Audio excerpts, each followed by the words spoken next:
നമസ്കാരം. ഇപ്പോൾ നമ്മൾ ചാനലിലും മറ്റുള്ളവരൊക്കെ പോയി നോക്കി കഴിഞ്ഞാൽ നമ്മൾ ഞെട്ടിപ്പോകൂല്ലേ.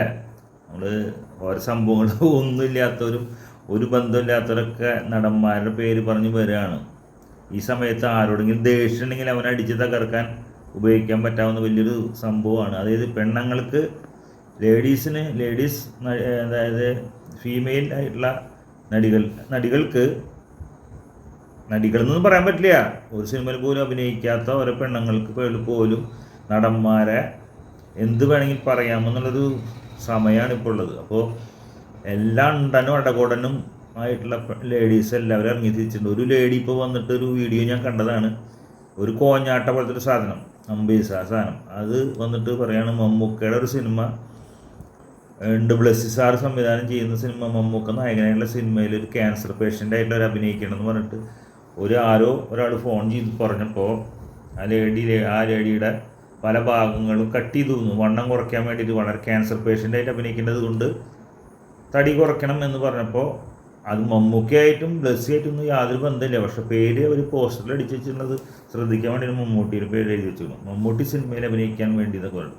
ഈ പെണ്ണിന് മമ്മൂട്ടിയായിട്ടും ബന്ധമില്ല, ഒരാളായിട്ടും ബന്ധമില്ല. ആര് വിളിച്ച് പറഞ്ഞു, ആരാണെന്ന് പോലും അവർക്ക് അറിയില്ല. പ്രൊഡക്ഷനിലെ എക്സിക്യൂട്ടീവാന്ന് പറയുന്നുണ്ട്. എക്സിക്യൂട്ടീവ് വിളിച്ച് പറഞ്ഞു, ഇങ്ങനെ മമ്മൂക്ക നായകനായിട്ട് ബ്ലസ്സി സംവിധാനം ചെയ്യുന്ന ഒരു സിനിമ വരുന്നുണ്ട്, ആ സിനിമയിൽ ക്യാൻസർ പേഷ്യൻ്റ് ആവശ്യമുണ്ട്.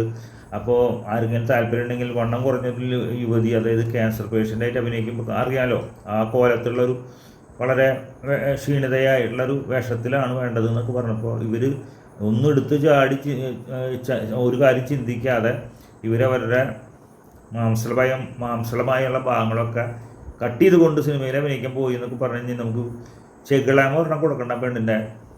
ഇങ്ങനെയൊക്കെ സിനിമ ഭ്രാന്തുള്ളവരുണ്ടല്ലേ. അപ്പോൾ ഇവരിതിനെ അപ്പുറമല്ല ചെയ്യുക, എന്താ പറയുക, കിടന്നു കൊടുക്കല്ല, എല്ലാം കഴിയും. എല്ലാ പരിപാടിയും ചെയ്ത് കഴിഞ്ഞതിന് ശേഷം ഇവക എല്ലാ കാര്യങ്ങളും നിന്നതിന് ശേഷം കുറേ കൊല്ലങ്ങൾക്ക് ശേഷമൊക്കെയാണ് ഇവരത് വിളിച്ച് പറയാൻ പോകുന്നത്. ഇവരെല്ലാവരും എന്താ പറയുക, ബലമായിട്ട് വിളിച്ച് കൊണ്ടുപോയി കാറിൽ കയറ്റി കൊണ്ടുപോയിട്ട് അല്ലെങ്കിൽ ലോറിയിൽ കയറ്റി കൊണ്ടുപോകുന്നില്ലല്ലോ, തട്ടിക്കൊണ്ടു പോകുന്നില്ലല്ലോ, കൊണ്ടുപോയിട്ടല്ലല്ലോ പീഡിപ്പിക്കുന്നത്. ഇവരെല്ലാവരും പറഞ്ഞ സ്ഥലങ്ങളിലൊക്കെ പോയി, എല്ലാവരും ലോഡ്ജുകളിലാണെങ്കിൽ ലോഡ്ജുകളിലും റൂമുകളിലൊക്കെ ആണെങ്കിൽ റൂമുകളിലൊക്കെ ചെന്നിട്ടാണ് ഈ വക പരിപാടികളൊക്കെ നടത്തിയിട്ട് ഇവരെ ഇന്ന്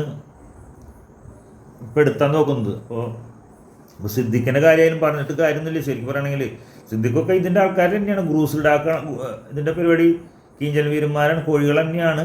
അതൊക്കെ അല്ല, ഈ സിനിമയിലത്ത് ഇങ്ങനെയുള്ളൊരു ടീം മുഴുവൻ കോഴി വീരന്മാരാണ്.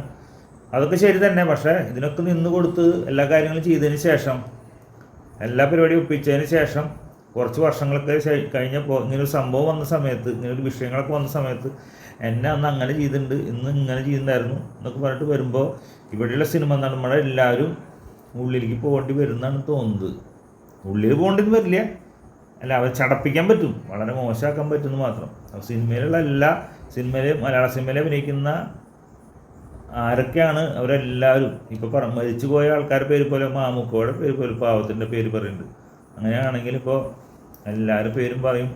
ഈ നടന്മാരൊക്കെ നാട് വിട്ട് പോകേണ്ട ഒരു അവസ്ഥയിലാണ് വരുന്നത്. അതാണ് ഒരു ബന്ധമില്ലാത്തൊരു ലേഡി ഈ പറയുന്നത് കേട്ടപ്പോൾ തന്നെ നമുക്ക് വിഷമല്ല, ഉച്ചാണ് തോന്നിയത്. അവരുടെ ഒരു പ്രൊഡക്ഷൻ കൺട്രോൾ വിളിച്ച് പറഞ്ഞു എന്ന് പറഞ്ഞിട്ട് അവരുടെ ശരീരത്തിലെ കുറേ ഭാഗങ്ങളൊക്കെ അവർ മുറിച്ച് കളഞ്ഞു. കിഡ്നിയും ലിവറൊക്കെ എടുത്തുവോ അവരുടെ. ഇവയൊക്കെ കോഞ്ഞാട്ടകളാണ് ഈ മലയാള സിനിമയിലെ ശരിക്കും ശാപം എന്ന് പറഞ്ഞുകൊണ്ട് നിങ്ങൾ ദാസേട്ടൻ ദൃശ്യന്നു. ഓക്കെ.